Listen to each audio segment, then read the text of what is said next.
The year is 2247.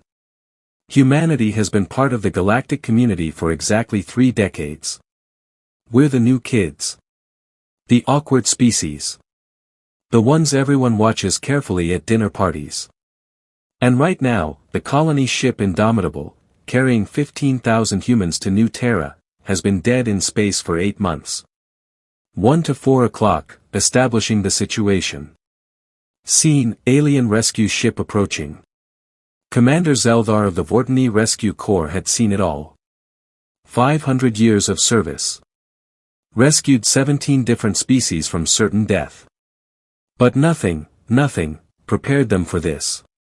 The Indomitable drifted in the void, 90 light-years from the nearest star system. No warp drive. No sublight engines.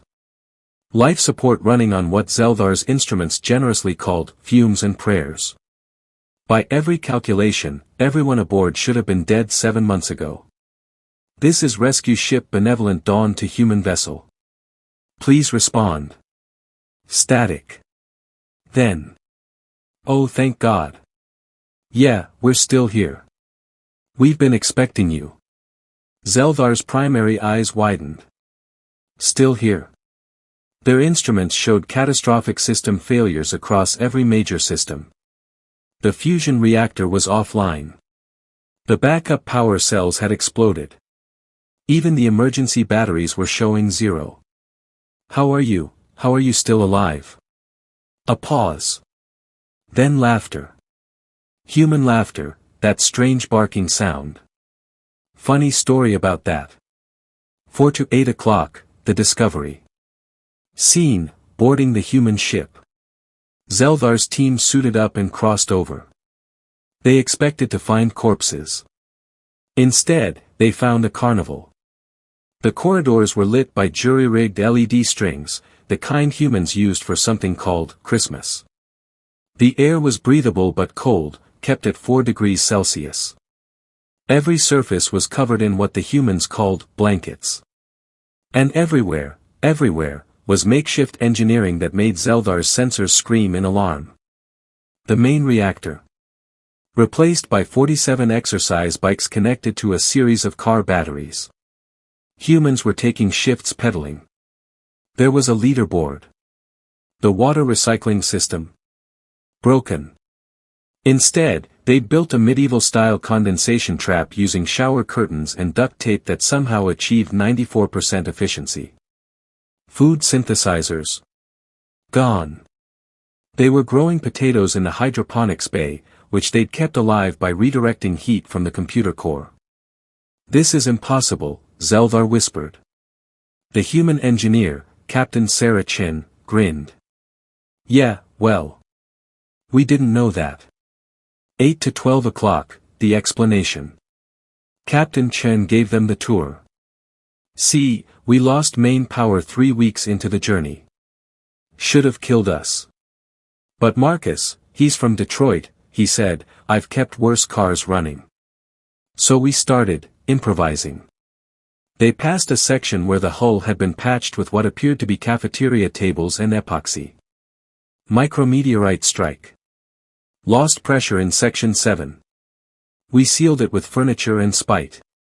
The life support system was running on code written by a 12-year-old passenger named Kevin who'd been really into programming. Kevin's system is 40% more efficient than the original, Chen said proudly. Turns out professional engineers overthink things. Zeldar's medical officer examined the crew. Despite 8 months of rationed food, freezing temperatures, and constant manual labor, morale was high. One human was playing something called a guitar. Others were teaching alien rescue workers a game called poker. Someone had organized a film festival. You're treating this like... Zeldar struggled for words. Like a camping trip. Oh, it sucked at first, admitted Dr. James Park, the ship's psychologist.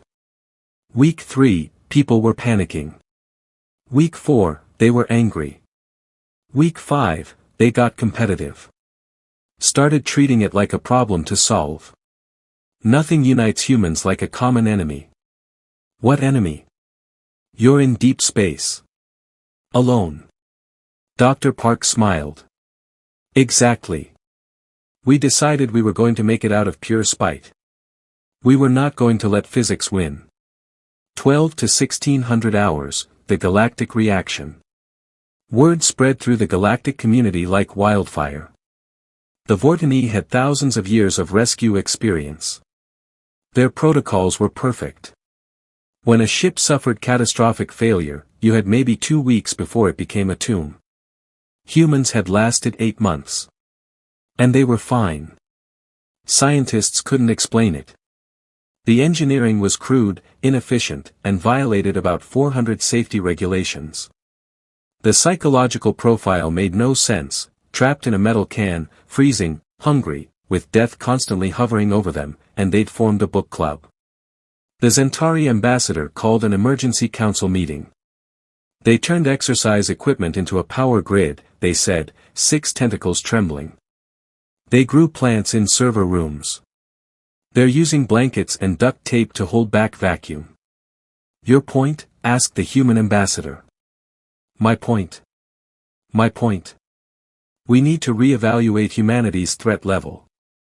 Any species that can turn a dead colony ship into a functioning habitat using spite and stolen Christmas lights is resourceful. Terrifying. 16 to 1900 hours, the aftermath. The Indomitable was towed to New Terra. Engineers from across the galaxy came to study it. The exercise bike power grid was put in a museum. Kevin's code was analyzed by AI specialists who were deeply disturbed that it worked. But the real impact was cultural. Human rescue teams became the most requested in the galaxy. Not because of superior technology, human tech was still mid-tier at best. But because when a Terran rescue team arrived, they didn't just save you. They improvised. There's a famous incident: a Centauri mining station lost all power after a solar flare. They had 6 hours of emergency oxygen. Standard protocol: evacuate. The human team arrived and said, or we could turn your mining lasers into makeshift heaters, use the ore carts as air circulation, and convert your lunch carbon dioxide scrubbers into primary life support. That's insane. Yeah, but we're pretty sure it'll work. It did. 19 to 2000 hours, closing. Return to Captain Chen. Years later, Captain Chen was asked about those 8 months. What was the secret? How did you survive? She thought for a moment. You know what the galaxy doesn't understand about humans? We're not stronger than you. We're not smarter. We don't have better tech. But we have something you don't. What's that? We've been broke, desperate, and out of options for our entire history. We're really, really good at making it work anyway. The universe tells us something's impossible, and we take that personally. She smiled. We don't have a survival instinct. We have a spite instinct. And spite is one hell of a motivator.